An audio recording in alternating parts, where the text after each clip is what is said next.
Welcome to Rates and Barrels. It's Monday, November 20th. Derek Van Riper here with Eno Sarah. On this episode, we have moves in free agency. We've got moves that were forced by roster deadlines. We had the protection deadline for the Rule 5 draft. Players had to be added to 40-man roster. We had the non-tender deadline. Those things tend to force action. So there's a ton to dig into on this episode. And, I'm going to ask you, because I ask every episode on Mondays, how was your weekend?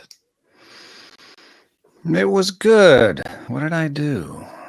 That's like kind of how the answer usually goes. There's like this brief pause. What did I do? And then it comes back. I don't really know. I played some board games with the kids. Spent some time with the kids. Saw a friend, had a happy hour beer on Saturday with a friend. It was a pretty mellow weekend. Yeah. Okay. That sounds about right. That's what I did too. Stayed in and did very little. Just the phase of life that I'm in right now. But I'm glad there's stuff happening in baseball because it makes me feel like time is in fact actually passing. Even if the players aren't leaving. Yeah, we're not just standing still. Even if players are staying in one place. Aaron Nola staying with the Phillies on a 7-year deal, $172 million if you like to, count money. I think we came into this topic a little bit on the 3-0 show last week, just looking at Nola versus Snell and the top of this pitching market and kind of wondering if you had the choice, if years and dollars are similar, who's going to age better.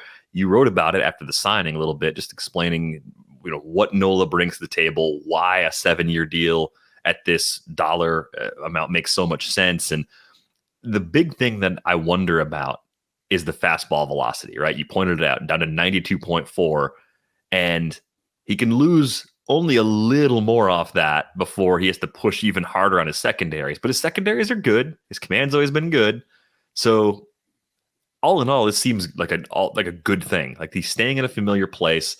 We've talked about the park. There's no real shift in fantasy value. It's just a question of like keeper and dynasty and long-term view. Like how long do we get the best versions of Aaron Nola based on the other stuff he brings, even with that fastball velocity drop?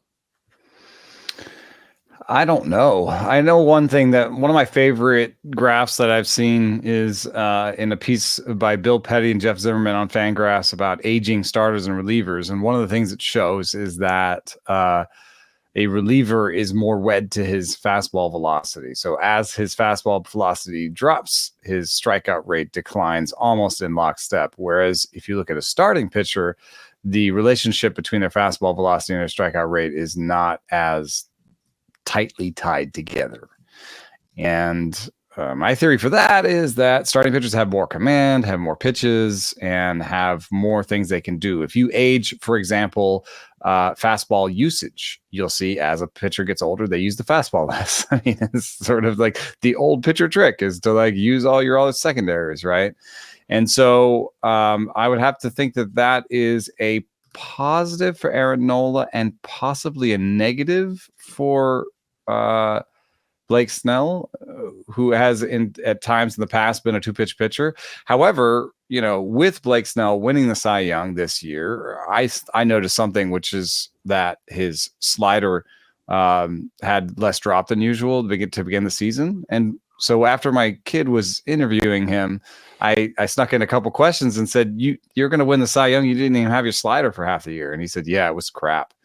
And it said that forced him to throw his curve and change up more this year, which is something that he's done more often. He did more often this season. So anyway, long story short, I like Nola's command and width of arsenal. And I think those things will help him age okay, even as he loses fastball velo.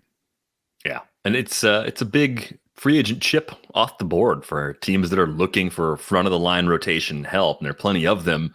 Nola was probably pretty high on most lists, understandably so, given the limited alternatives available. But one thing that I thought was interesting is that we've talked about the park factors in Philly, and there have been times we've checked in partway through a season, and a partial season of park factors, as we've said many times, can be really noisy. You might think leaving Citizens Bank Ballpark would have been assuredly a good thing if he had decided to go somewhere else in free agency. So I want to look at the numbers and kind of look at what makes pitching there so difficult. The 3-year rolling overall park factor is still 101 over at Baseball Savant. It's tied for 8th, but that's like it should be, right? In the perfect world, every park would have a park factor of 100. The parks would all have the same sort of running. No, that's not a perfect world. Well, it depends on who's making the world, I guess. Yeah. What makes Philly tricky, of course, and it's always been this way, is the home run park factor. That's a 113. So 13% more home runs than an average ballpark, 4th toughest in the league. So Great American Ballpark is worse. Dodger Stadium's worse. Yankee Stadium's worse. That's it. And then Citizens Bank Ballpark is right there. Ultimately, like that's going to be part of the story with Nola too, is just avoiding damage via long ball, since he's going to be pitching half his games for the next 7 years in the same park he's been in for his whole career, where homers are a major, major problem. Yeah, and that's why I would look past ERA in judging him, because he's played in front of maybe the worst defense of all time. I had a piece with Megan Montemuro about that. I think it was the 2019 team or something. One of these teams, or maybe it was the 2021 one, where he had a 4.63 ERA. Some of these teams have been the worst defensive teams of all time. And then you look at his home run rates. Most years over 1. Last year was the worst of his career with almost 1.5 per 9. That's due to the park, partially. I mean, yes, it's due to his pitching, but that's one thing that's always bothered me about fielding independent pitching, FIP, which is that it's the basis for Fangraphs WAR, and it doesn't have a sort of a park factor bit to it. You know what I mean? Like, it's just like, oh yeah, Aaron Nola gave up 1.5 homers for 9. Those are all his fault. And I don't quite see it that way. Although if you're, whatever, playing fantasy or whatever, it's baked in for the next 7 years. So it's not. So Nola becomes one of these interesting players that, puts up a lot of innings and is a solid high floor pitcher, but may not be a high ceiling guy. And that may be true in real life baseball too, because if you think about it, he got like a 25 million per year average annual value. That is way short of the Scherzer, Verlander, Coles of the world. So he got more of a number 2, type contract, but in length, they rewarded his durability and all the innings he puts up and gave him basically a top 10 contract of all time for a pitcher, so in terms of full value. So that's the kind of who he is. He's like maybe one of the best number 2s, yeah, like a real solid guy that they can depend on innings for. And that's important for them because, I think it's easier to buy these pitchers that have higher ceilings, but more question marks, like a Snell. Like, I think it'll be a little bit less than Nola, actually. And if you think of all the sort of 1 and 12 guys you can pick up, the 1 year 10 million, 1 year 12 million guys that, every once in a while pop and have a great season, those are all out there. So, buying durability matters, especially for a team that may lose Zach Wheeler soon. So I think they just wanted to be like, hey, I think we're putting 180 innings down on the table every year. Yeah, I think that's a huge part of the appeal. Take some of the wear and tear off your bullpen, even if you are talking about number 2 starter sort of skills. Obviously, the kind of guy that's going to start opening day some years, depending on the health of like Zach Wheeler or something. But I think in that rotation, the perfect number 2 starter to keep in the fold. Speaking of 1 year, $10 million guys, Lance Lynn goes back to the Cardinals, where you look at that St. Louis rotation right now. This is probably not the only starting pitcher addition. They could add as many as 3 reasonably. There's probably going to be a strong push in that front office to get one of the better potential frontline starters available. Lynn just gives them bulk, but Lynn's season last year was weird. And we talked about it, of course, when the Dodgers made that move to get him. One thing that you pointed out at the time was he was starting to make some adjustments with the White Sox before the trade, caught an easy stretch of schedule after the trade that made it look like The Dodgers had done some typical Dodger stuff, and it kind of fell apart again at the end. The big number here, of course, 183 and 2/3 innings. That's what Lynn brought to the table in 2023. And I think if you're the Cardinals, that's what you're hoping for, albeit with something closer to his career marks in terms of ERA and WHIP, right? If you're getting a high 3s, low 4 ERA for that volume of innings, you're probably pretty happy with Lynn on a 1-year deal. Yeah, I like this. I think maybe Severino is going to be my favorite 1-year deal. But and some news on him just to destroy your rundown. Severino's throwing. I know he's throwing a drive line. So and I wrote up because I think his numbers were not as far. His sort of process numbers were not as far paces as his outcomes. So like Lynn on the other hand, I think has just he's dropped some stuff. He's 92.2 last year, and at his peak he was 94.2. So he's lost some velo. He's not, and in terms of like large arsenal guys, he's not really that. He's kind of like a fastball guy that has never really loved any of his secondaries, and so I don't know how that'll age because if you're throwing everything hard, he's cutter, fastball, or sinker. Even last year, even with the Dodgers where he reduced some of that, was still at 75%. So 75% of his pitches go between 89 and 90. He has the type of fastball in terms of spin efficiency that would lead itself to a good sweeper. And I noticed that he threw 5 sweepers last year. So it's just like 5 sweepers. That's a lot to dream on. He threw 5 of them. But him and Jack Flaherty are both guys that have the type of fastball you think could throw a sweeper. Both have thrown a few sweepers in the past. I know Jack Flaherty wouldn't call it that, so don't ask him if he's thrown a sweeper.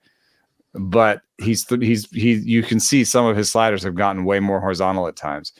Anyway, that's just a little wrinkle where these are the types of pitchers that in real life and fantasy baseball you need to have on your roster. You need to have one of these guys on your roster. And what you're doing is you're saying, worst case scenario, you're an up and down on the IL, 5th starter, Corey Kluber near the end of his career. You're going to give us a 4-7, and your record is going to be like 8-10 or something like that. But you're going to save our bullpen some. You're going to go deeper into games, and you're going to win us some games. You're just going to be meh. It's going to be okay.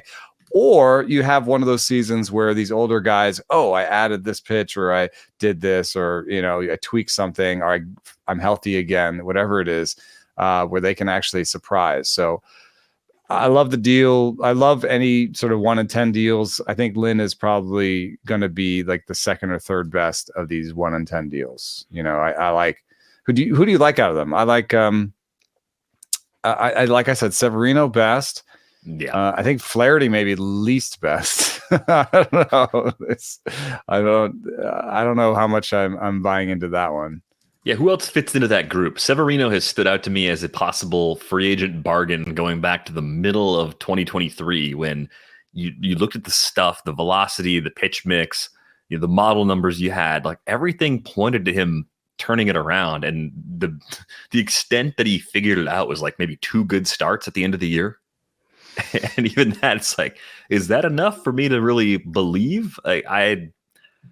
I want to believe in Severino. Love that he's going to drive line too. I feel like that kind of that's a little extra boost that you threw in there. That if you get like a little half tick of velo or something, I really feel like that's how close it is. If you look at his velo, it's not that far off when he was good. It's like I think it's just a little tweak could get him back. And then you have to remember back to those park factors, right? Both Lynn and Severino are going to improve their park factor situation greatly. We know Lynn is because he's going to St. Louis, but we know Severino is because he's leaving New York. Yeah. So that's why I like those two. Other guys that we could consider in this group are Kyle Gibson, Hyun-Jin Ryu, Wade Miley, Paxton, Martin Perez, Frankie Montas, Odorizzi, Wood.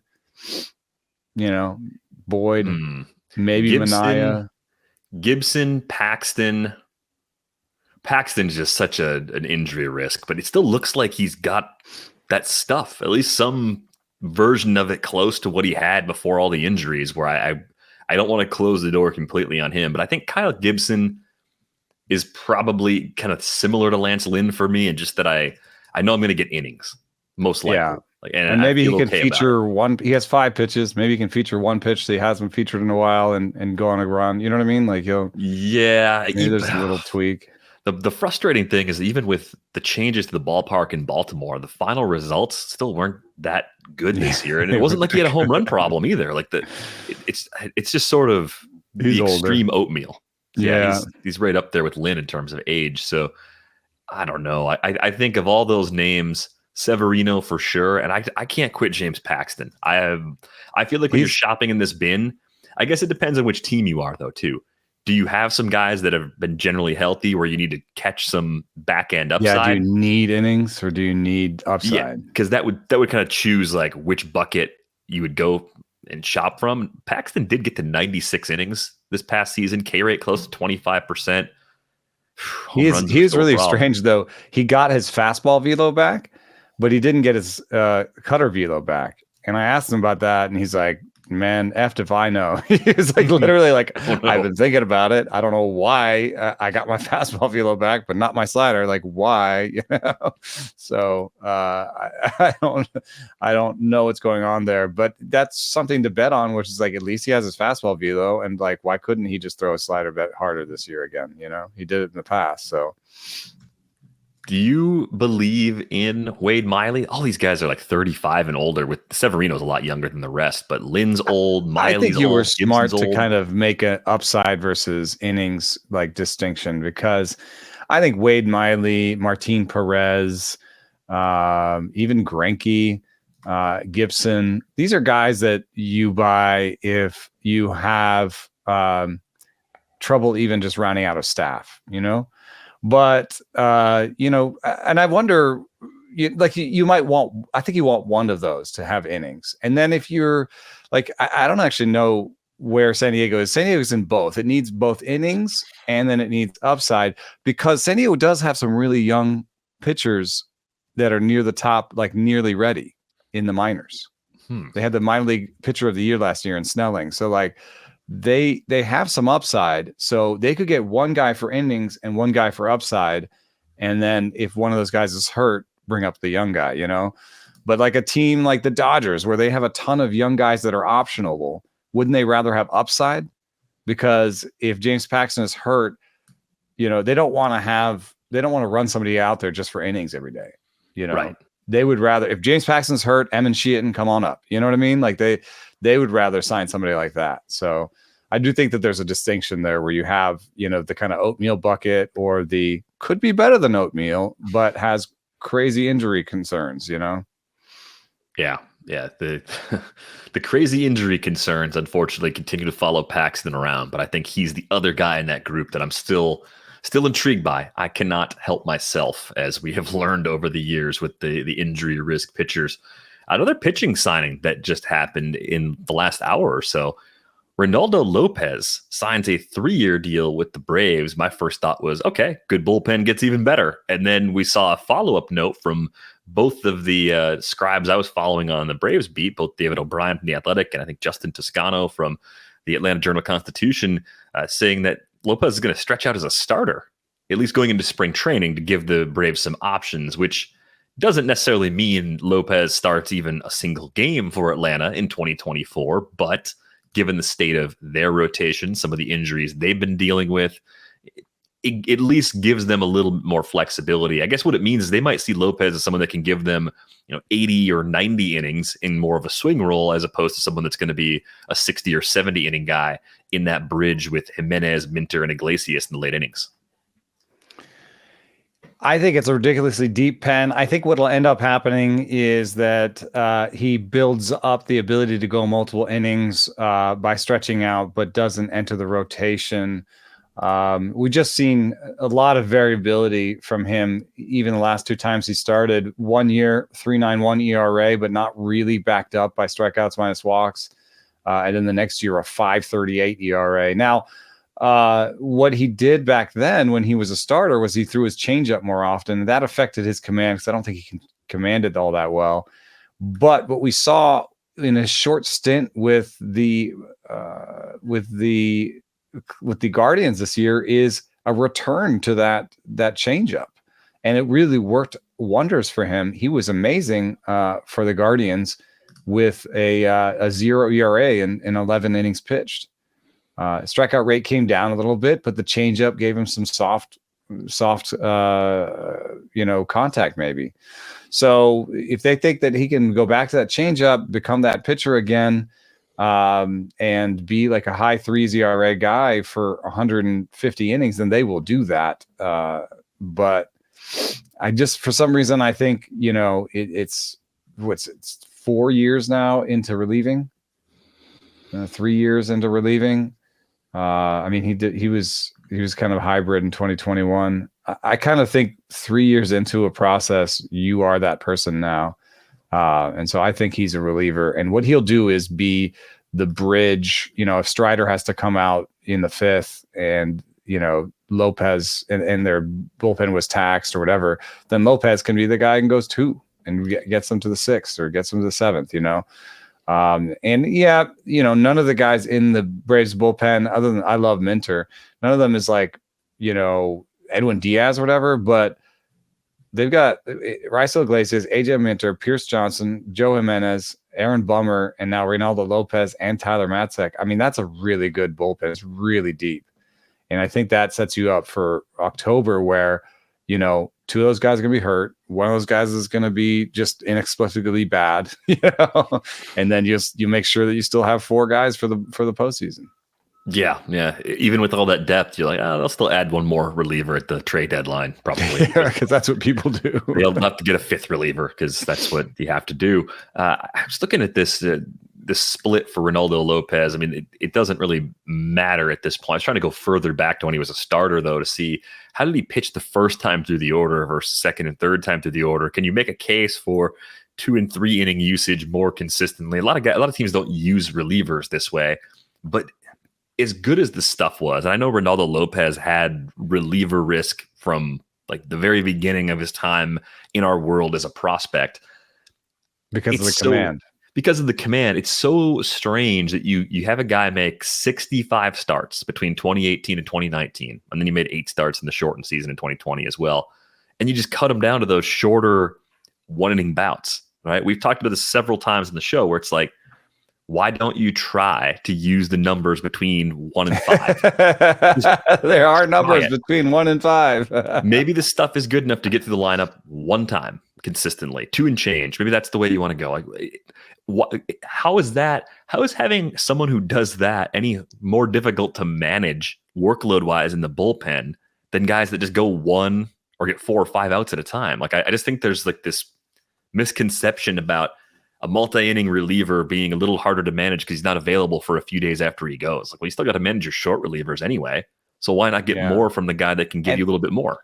And like, I think increasingly teams have somebody, whether it's the bullpen coach or like an analyst in the front office that's mostly tasked with schedule. Yeah. They have a fatigue model where they know, when somebody has to be down. Everybody has like a red, yellow, green light sort of deal with their just by health. So if you're already doing that, then you just have to have an adjustment for 2 inning guys and be like, oh yeah, he did 2 innings. So he's red light for one day, yellow light for, on the second or third day, you know what I mean? So like that's easy. And then you have somebody in the front office who's like, I have 3 options. I can option these guys 3 times and we want them all to be healthy in October. So like, I'm going to do these options at different times. There are people, I think, that that's their job. Just like, hey, get my pitching staff through the year healthy in some way with all the options we have and manage the roster for me, please. So manage like these 3 roster spots, please. And so if that's the case, then yeah, Reynaldo López, come and pitch 2 innings at a time for us. Well, you mentioned 2 guys that were in San Francisco between Sean Manaea and Alex Wood in that group of free agents. And you look at the way those guys were used. I mean, Alex Wood, 97 2/3 innings this season. It was 29 total appearances, 12 starts, 4.33 ERA, 1.43 WHIP. Wasn't his best season, but that usage compared to going short relief got more out of him. And Minaya, 117 and 2/3, split over 37 appearances, 10 of which were starts, 4.44 ERA, 1.24 WHIP. You need buy-in. You need the right guys. I think we do have some teams that are using these more flexible roles. So I just wonder if that's ultimately what we see out of Reynaldo López, something more like that as opposed to maybe 60 again. Yeah, Junis, a third San Francisco starter or pitcher, 40 games appearances, 4 games started, 86 innings pitched. That's a really weird line compared to where relievers were when he started his career, And what's funny is that just in terms of WAR, that gave him that was a decent season, like a 1-win season. That's pretty good for a reliever. So. Jake Junis, one last thing, Jeff Samardzija told me he had 85 innings out of the pen for the Cubs in 2011, I believe. Yeah, 88 innings out of the pen. And he said that's absolutely the most you can do as a reliever, and really you need to kind of step back the next year because he said that's a bear. Now, was that was in 2011, right? Yeah. So here's the question then. Do we have the same advanced, concept of fatigue models? And did we have the same, would he have had more days off in between his innings in today's, environment? There's some evidence of that. It's pretty interesting because he came back the next year, worked as a starter, and stayed pretty healthy, 174 and 2/3 coming off that big reliever season. So he made 28 starts. ERA was under 4. The stuff was pretty good, over a strikeout per inning. So he handled it fine from a physical standpoint as far as like not breaking down after doing it. And I wonder if you had a chance to ask a follow-up question, or maybe you did get to ask him this, innings versus appearances. Was it the 88 innings or was it getting into 75 games that was the problem, right? If you take the 88 innings and you put them into 50 games instead of 75, I feel like that's not asking nearly as much. I think it is the coming back. Jake Junis only got into 40 games. Right. And how many innings did he have? Very different. What was the innings total for Junis? 86. Yeah. I think that's a huge difference because you're getting up, getting hot, getting your arm ready, and going in, especially in shorter bouts, you're going max effort. Yeah. Right. So I think with someone like Junis and the way he was used, maybe that's a little more sustainable. If you're going to throw a pitcher that way out of the bullpen, it's more about the number of times they enter the game and have to go through that process than it is about the total volume of innings.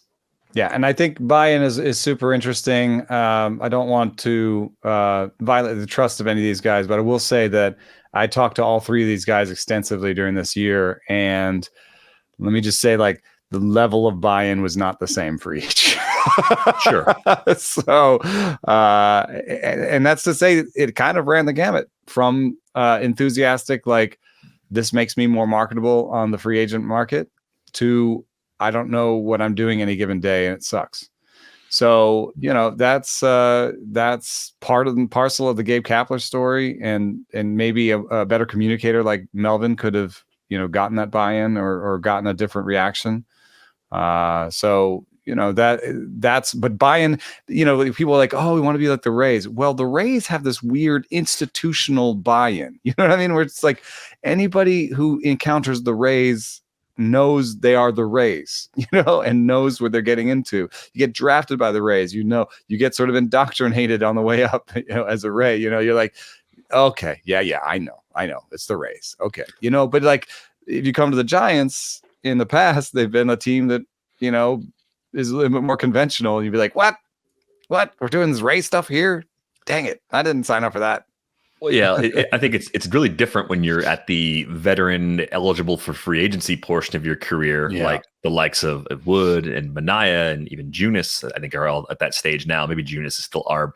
The Rays have done it so long with guys who are either pre-arb or arbitration eligible, but they're not free agents. So they're earlier in their career. They don't have really have a choice. Yeah. Like you got to make the best of it, right? You don't want to be a squeaky wheel. You want to just figure out a way to get through it, stay healthy, perform well, and create that next big opportunity when the time actually rolls along. So I think that's part of the difference too, is seeing the Giants do it with those veterans was a bit jarring, but I like when teams try and find other ways to make things work on their rosters.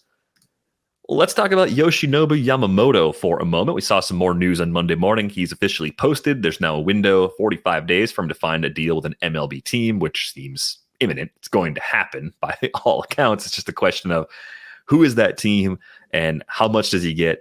And, what are we going to see from Yamamoto making the transition? We've talked so many times about the differences between the baseball in Japan versus the actual baseball we use in Major League Baseball. So based on what you've seen, numbers you might have at your disposal, what is your outlook for Yamamoto now that his free agency window has officially opened?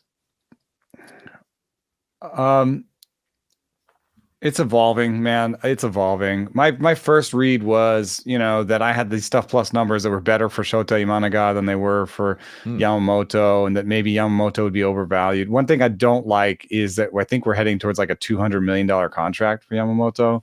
And that just makes me a little bit nervous because with Aaron Nola, at least you had results in America. You had to do some park factors, stuff, but you didn't have to just ideate completely what he would be like in another league. You know what I mean? So, and like the ball change, like he's going to be throwing a different ball, and that, that adds a level of risk. So I don't know how comfortable I am at 200 million. I've also seen some analysis that his splitter does not have the same shape as it's a very kind of a sideways splitter, whereas the best splitters in America tend to be very vertical. And so what if he comes over and the splitter doesn't work? The changeup in the splitter has been very much like a source of concern for pitchers coming over from Japan, because the ball is different and people have added changeups when they've come over here or subtracted changeups when they've come over here a lot because of how different the ball is. But Kodai Senga's Ghost Fork came over. Kodai Senga has worse stuff and worse command than Yamamoto. So, it's a pretty wide arsenal. It's decent numbers. He's 25. So the age is good. So there's a lot of reasons that people like him. And I don't want to go too far and be like, I'm just out on him. I'm just going to say that like 200 million makes me nervous. Well, it's not my money. It makes me feel good. The age difference is a huge part of it, right? I mean, because you're theoretically buying much closer to peak or at a player's peak window. Now, the results in Japan are ridiculous. Look at these year-over-year ERAs, man. Going all the way back to 2021, a 139. We got a 168, a 116. That's in 193 innings in two of those seasons. 171. Man, I mean, these are more eye-popping numbers than many prospects that we've seen come over from NPB. And I'm scolding myself a little bit. Like I noticed that Imanaga's came on SPB numbers look better by strikeouts per 9 and walks per 9. But I'm so stupid. The reason that strikeouts per 9 and walks per 9 is inferior to using strikeout percentage is that if you have a very low walks per 9, it makes your strikeouts per 9 lower. It's just a math thing. You're doing it per inning. So if you don't walk as many people, you know what I mean? You don't have as many innings. You don't have as many chances to strike out guys. I don't really want to get into it, but strikeouts per 9 is inferior to strikeout percentage. So by strikeout percentage, Yamamoto has a 27% strikeout rate, and 27% strikeout rate would have been basically the same as Luis Castillo last year, who was 8th in the big leagues among qualified starters. So it's not like Spencer Strider strikeout rate, but Luis Castillo strikeout rate, that's pretty good. He's right there with Garrett Cole and Zach Wheeler. And in fact, could Zach Wheeler be an interesting comp where you've got a guy with lots of command, lots of different pitches, and the stuff is pretty good too. So, yeah, I don't want to be out on somebody like that, and especially not because I used K per 9 instead of strikeout percentage. So as we've discussed a few times, draft season starts earlier and earlier every year. We have volume. We have October and November drafts over at the NFBC that have happened. So we have a sense for what the rooms are starting to do with Yamamoto. Him. Here's the would you rather cluster. This is a whole cluster of names, right? Players going within 3 pitchers ahead of and after Yamamoto. We have Logan Gilbert, Kodai Senga, Grayson Rodriguez. Then you got Yamamoto, who's ADP for November only, sitting right around pick 73. A couple of closers that I'm going to skip. Then we've got Bobby Miller, Jesus Luzardo, and Zach Eflin. And there's a little bit of a drop on those backside names. Yamamoto's clustered a little more closely with the guys in front of him. That's what it's going to take as of right now. And then when the money comes in and we know the team, I think that could also drive that ADP up further, right? If it's the Dodgers, the institutional trust in that organization that they would give a massive contract to someone and they know how to handle pitchers is going to make that price go up even further. You also think about like park factors. Like if he goes to Yankee Stadium or Philadelphia, I'd like him a little bit less. Because like here's one statistical thing that's weird about him. He had a 0.1 homers per 9 last year. And that sounds like a good thing, but there's nobody in America that has a point. Like that's just not gonna, he's not gonna have a 0.1 home run per 9. That's not how it's gonna work here. The best home run per 9 was Sonny Gray with 0.4, and that's like an outlier season. And mostly guys are, second behind him was 0.73 Justin Steele. You know what I mean? Like that's the 0.4 is an outlier. So even if Yamamoto is good, he'll have like a 0.7 home runs per 9, which is something he's never done in Japan. And then if he's in Yankee Stadium or in Philadelphia, you'd just be like, where is that actually going to land, that number? I like him though. All that said, all the bad things I said about him, I'm not paying him $200 million in a fantasy league. And among those names that you said, like, I think my favorite 2 names or 3 names are Grayson Rodriguez, Yoshi Yamamoto, and Bobby Miller. I just want to bet on upside there. I want to bet on, those are the 3 favorite guys in terms of just what their arsenals look like, what they could do. Those are 3 guys that could win a Cy Young next year, in my estimation, whereas some of the other names, what were some of the other names? They're good, but if they have injury concerns or, Yeah, Luzardo and Eflin. I mean, I've always been interested in Jesus Luzardo. I'm glad he was able to finally like put it all together in a full season for Miami. There's a lot of injury risk there. Zach Eflin, injury risk, probably as good as it gets. The stuff isn't as good as the other guys. I don't know how you project home run rate for a guy coming in from a different league in general. That feels difficult in and of itself because there's so many different variables. But it's not just this year where the home run rate's been really good. For his career in Japan, in nearly 1,000 innings, it's a 0.3 homers per 9 for Yamamoto. He should, by any reasonable projection, be above average at suppressing homers, even with the move to Major League Baseball. Would I buy him to be the best in the league is among starters in home run rate? Well, no, I wouldn't bet anyone for that. I would like to see it, but that's a really low home run rate over a ton of innings. I've never seen a 0.1 for a season. No, that just does not happen. So I'm with you though, as far as that cluster goes. That's a great place to shop. If you're going to wait a little bit on pitching, maybe double tap within that group and you can get a lot of ceiling, or get 1 earlier and then come back and get your 2 and your 3 out of that kind of 25 to 35 range among pitchers overall. I mentioned earlier we had some deadlines that forced action, and the non-tender deadline was one of them. Brandon Woodruff was probably the most notable name not tendered a contract for 2024. Reason being, Brandon Woodruff had shoulder surgery, and with arbitration, he would have probably made something in the neighborhood of $11 or $12 million in 2024. So the Brewers, you can kind of tell in the statement they released, Matt Arnold kind of outlined how difficult it was to make this call, because Woodruff is someone that is really well respected within the organization, someone who's pitched very well for this team. He's the all-time leader among starters in terms of ERA in franchise history. But his time with the Brewers may be coming to an end because there are a lot of teams interested in signing him, even if it's, kind of a backloaded 2024 is mostly a rehab year. Let's see what we get in 2025 sort of move. And it doesn't sound like the Brewers are necessarily willing to commit financially the way that a bigger market team might be comfortable committing. You're on mute. Ha. What was the Tyler Glasnow contract? I feel like the Glasnow one was like $5 million for the first year and 20 or so for the second one. I'm gonna look that one up because that's probably a rough.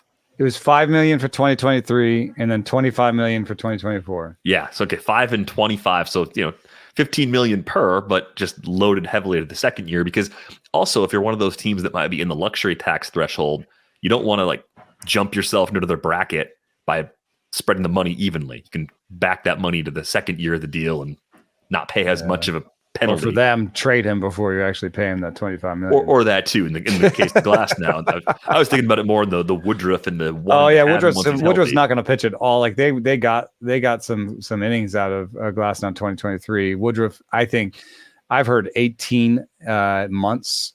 So I doubt he pitches at all next year. So yeah, I think it'll be more like a 1 and 10 twice. So like a 2 and 20. He was due 11 in arbitration. So what you're hoping is you get a $20 million pitcher for, $20 million pitcher in year 2 or a $30 million pitcher for $20 million over 2 years, Mm-hmm. Something like that. Maybe it's 2 and 15, something that where he at least recoups what he would have lost. It's sad. I mean, it's sad when you're headed towards free agency and you've been pitching well and you think you're going to take your team and yourself to financial and game, winning rewards. And instead you get hurt in such a massive way that affects your bottom line, Yeah. I just don't think there's any way he's going to actually make $11 million this year. And that's what was due to him in arbitration. So yeah, it's a brutal system for pitchers, especially given the higher likelihood of a catastrophic injury on that path to free agency. And you think about, we had a mailbag question that kind of connects to Woodruff. It was from Michael, and this is the time the mailbag questions are best sent. Michael writes, "As I was up at 5 a.m. feeding my infant son, my mind wandered, as it often does at those hours, into what I think would be an interesting topic for you to discuss. I know a lot of time is reviewing 2023 and saying, what did we learn? But I think there's an interesting group of guys who made very little impact in 2023 who might be an interesting part of draft strategy in 2024. Injuries and pitching are a regular thing, but there seems to be a huge crop of former top prospects working their way back in 2024. So a few names that were in the email from Michael: Max Meyer, Cade Cavalli, Casey Mize, Dustin May, Trevor Rogers, Tristan McKenzie, among the names that he threw at us via email. The question is, which, if any, injured pitchers from 2023 are you trying to target in draft season now, looking for value in 2024? And I bring this question up now because someone like Woodruff, who's kind of at the beginning of a lengthy rehab, he's not somebody that I want to stash away on rosters right now for fantasy purposes, right? In a real life situation, sure, why not? I love what he brings to the table. But what pitching injuries are you more comfortable gambling on, especially in the early part of draft season, right? There's a lot that can happen, good or bad, between now and when pitchers and catchers report to spring training in February. So in some of these cases, we're getting updates like for Casey Mize, he's getting close to his normal offseason program. Okay, well, so maybe in December he's back on track and he's totally fine by February. Others, we don't really have any updates yet because no one's been in contact with them from the media side, and we're just left to kind of guess as to where they're actually at in their various progressions. Yeah, I think I would be out on most of them because I would want, that even that little bit, when Frankie Montas in the last series of the year, got 4 outs. Mm-hmm. Like, some people might point to that and be like, what was the point of that? And the point is, you've demonstrated like it's a little bit weird to say, but like proof of life. My arm still works. I can get into the game and I can. I got all the way back. Yeah, Noah Syndergaard did it a couple of years ago, and I took that as a pretty big positive compared to the alternative of not being able to make it back. So the only guy I think that had September innings on this list is Tristan McKenzie. Yeah, McKenzie kind of stood out to me as one where, even though we're talking about multiple years of significant injuries, I'm a little more comfortable, and I'm using the minor league history here. It was a lat injury a couple seasons ago that cost him a lot of time.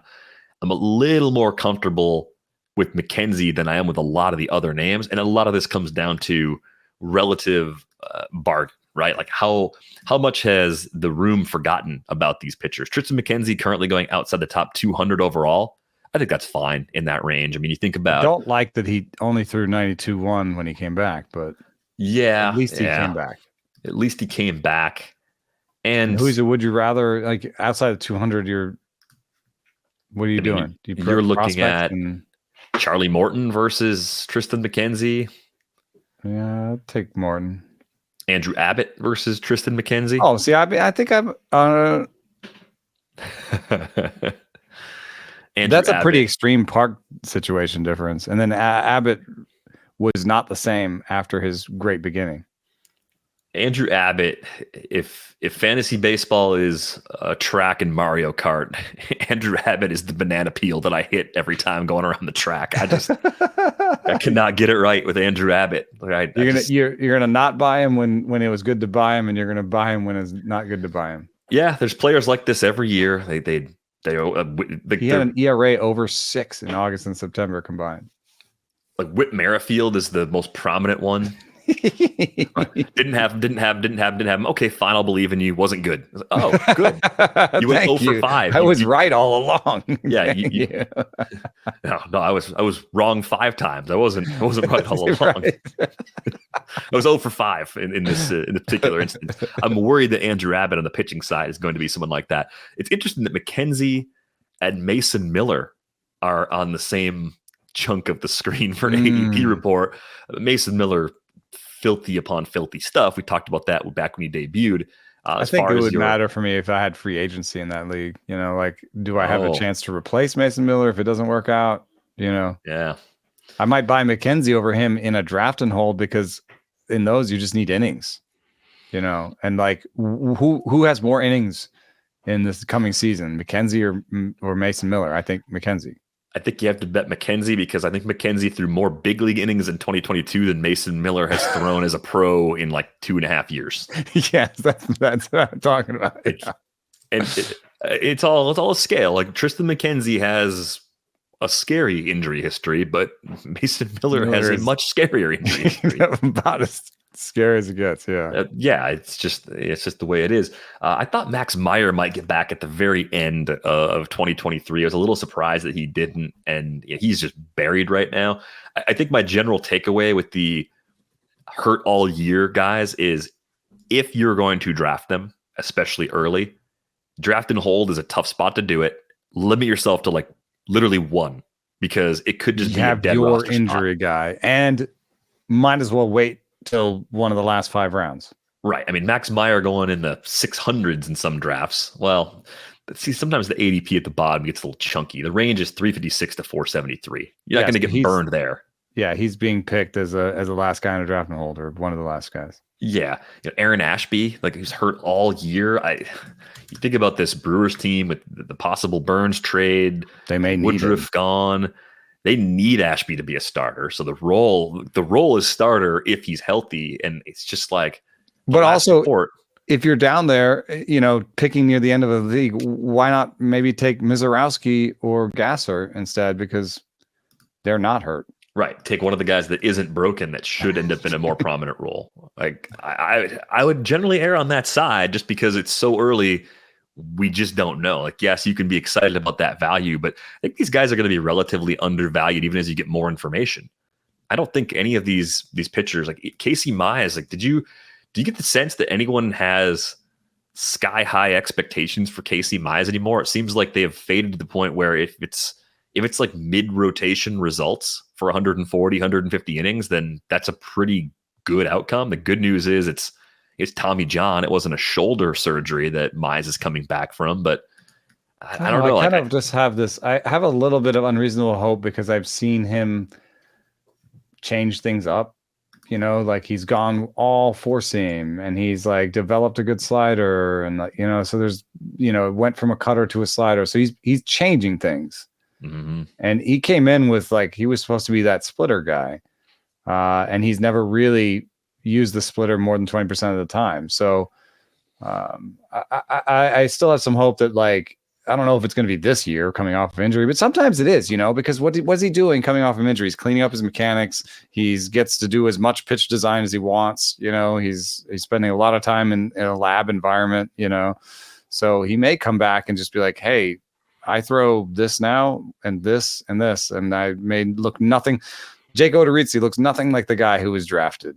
Zach Greinke looks nothing like the guy who was drafted. Some of the best pitchers in the world are nothing like the guys they were drafted. So, I do like that he's, tinkered with his stuff, and I actually like his name more than Cavalli or, I think he's better. Nice park.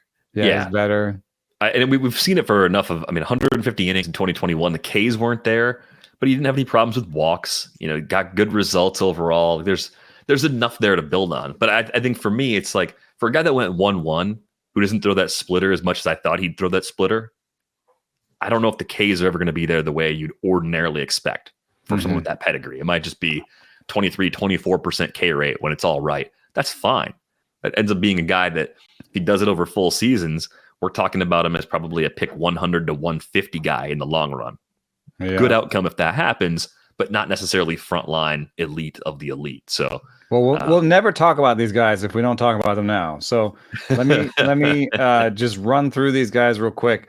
These are kind of like the non-tender, adjacent small names that were forced to be moved around. That's why we won't talk about them until sleeper time in March, maybe. But let's give them some love.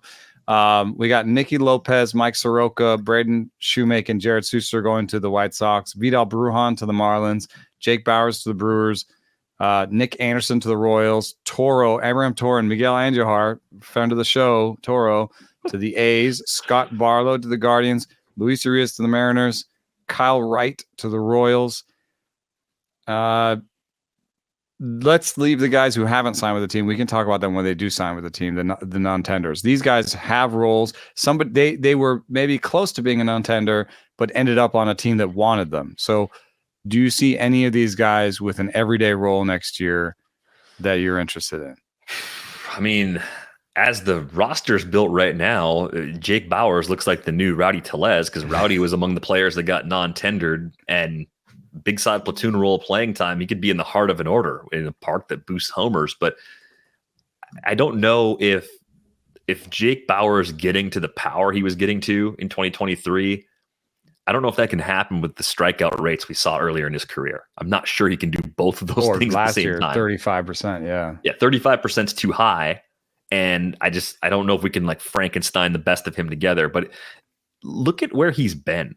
It's the guy, everybody wants Jake Bowers, and then they don't want him enough to keep him. He's gone from the Rays to the Guardians to the Mariners to the Yankees and now the Brewers. 5 teams since 2018. I think he had some different organizations as a prospect. Yeah, the Padres originally brought him in back in 2013. So maybe Bowers because of the opportunity. I thought of all the moves. Mono leagues are not what people generally play who listen to the show. Nicky López going to the White Sox. Nicky López is going to play a ton. Yeah. Because Nicky López is a useful real life player. And I know they have an obsession in that front office with replicating the 2019-2020 Royals. It's what they're aiming for. And hey, they got a shortstop from that team. So if playing time matters a lot, Getz played on the Royals too, didn't he? Who did? Getz. Mm-hmm.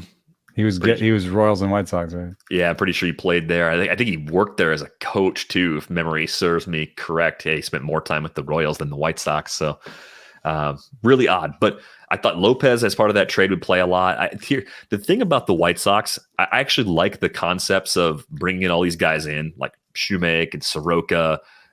They've added Luis Patino at the deadline, right? Like all any of them are good. I mean, they're kind of like the cast-offs of other teams.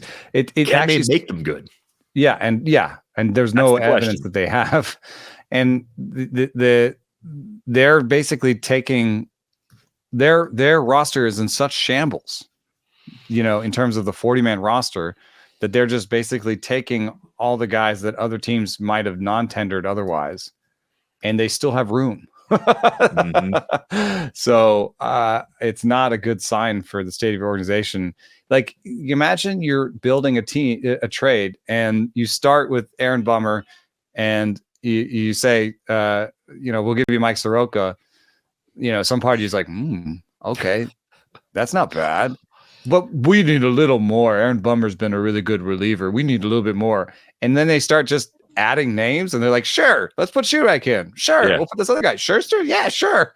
Then you should realize that they didn't care about any of those guys, and you just got all the guys that they would have non-tendered anyway. I do think Soroka is interesting. It's a good change up. I just feel like maybe with some good health, and also, like, could he have like just a normal off season, maybe, where he's healthy? When's the last time you think he had one, like where he was able to just go through a completely normal progression for a winter? I mean, it wasn't, maybe before 2019 when he had a pretty good season. Yeah. So, so Soroka, I think, is somebody that you could put in with that Cavalli group that we were saying, somebody that you could take a shot on, something that I think the White Sox should take a shot on. So that was the part of the trade I liked. Toro and Andujar, and Luis Urias are interesting because I made a joke about the Mariners loving soft hitting infielders that control the zone, and my evidence for that, I think, is pretty strong. I got called on it, and I definitely had some discussions about this, but my evidence is Adam Frazier, Colton Wong. Adam Frazier, Colton Wong, even, like, you can almost even put France on there, but France used to hit the ball harder. Hey, he's going to drive line too. Yeah, that's right. You could put Crawford on this list. He's, before this last year. Yep. There's more names. Why am I not thinking of them all? But Toro himself, and now Luis Urias, who used to hit the ball hard but has stopped. Any case, I don't really think that, like, Luis Urias, he has a little bit more power upside. He's also going to Seattle now, which is a terrible park, right? So it's like you're asking a lot of him to get healthy, get his power back, and demonstrate all this in Seattle. So I'm not that interested. Andujar, of those three, is the one who hits the ball the hardest. Yeah, and he's going to a tough place to hit home runs too, of course, with the Oakland Coliseum, at least we think for 2024. Where the A's play after that is more of a mystery based on. If I was going to take any of these hitters on a mono league, Nicky López is number one, and Miguel Andujar is two, or Vidal Brujan is two. And those are maybe the only three I'm actually kind of interested in mono leagues. I think Urias may have been hurt enough to have it impact his barrel rate in 23. I mean, 8-9% barrel rates the previous two seasons. That gives me some hope. The unfortunate situation right now is that it's probably a small side platoon role where they're going to play Josh Rojas at second and use Urias mostly at second as the guy. Yeah, did I put Rojas on my list? Because Rojas is on the list. Now they can just smush Rojas and Urias together and. Right. And if someone's hurt, then Urias can play some more against same-handed pitching. But I think if everyone's healthy, he's probably more of a small side platoon player and backup, which is not ideal for role purposes.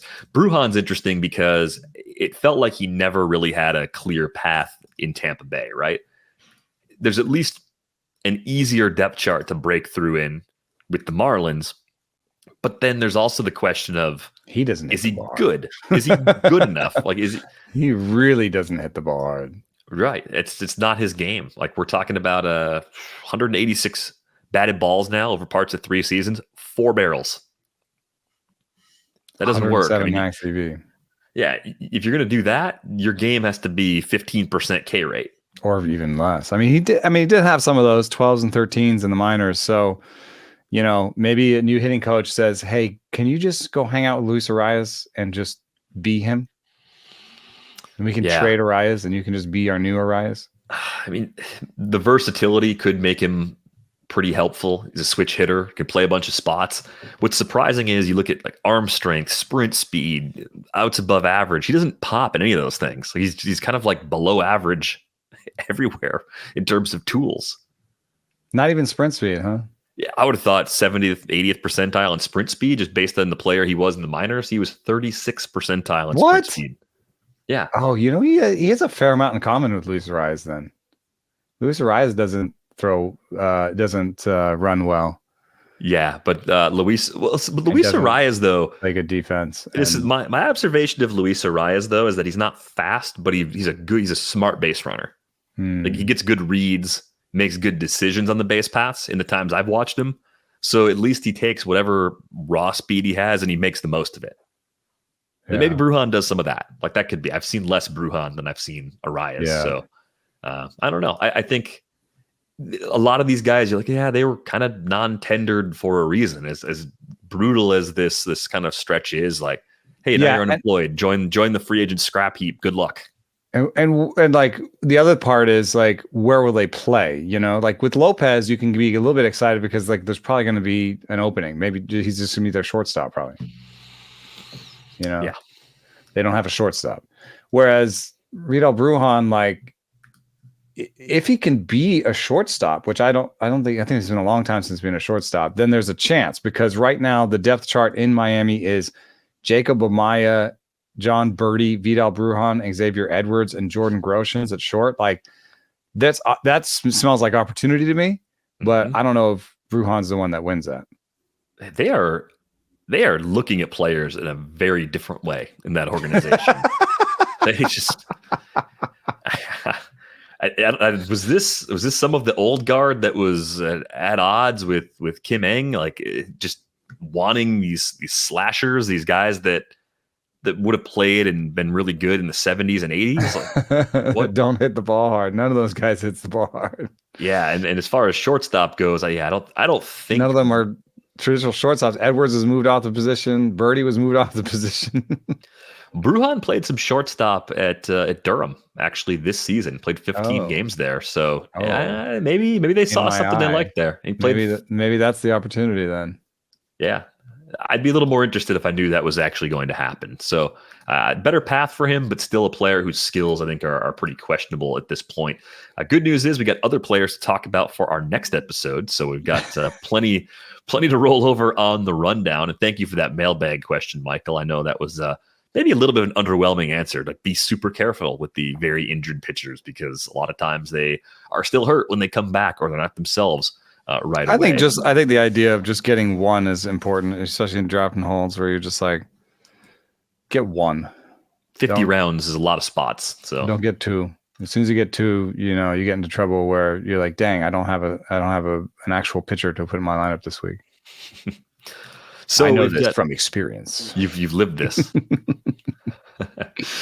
Good news before the holiday here this week. We've got a special offer. $1 a month will get you in the door for a subscription to The Athletic at theathletic.com/ratesandbarrels. So be sure to get that if you don't have that already. If you're watching us on YouTube, be sure to hit the like button. If you're not watching us on YouTube, subscribe to our YouTube channel.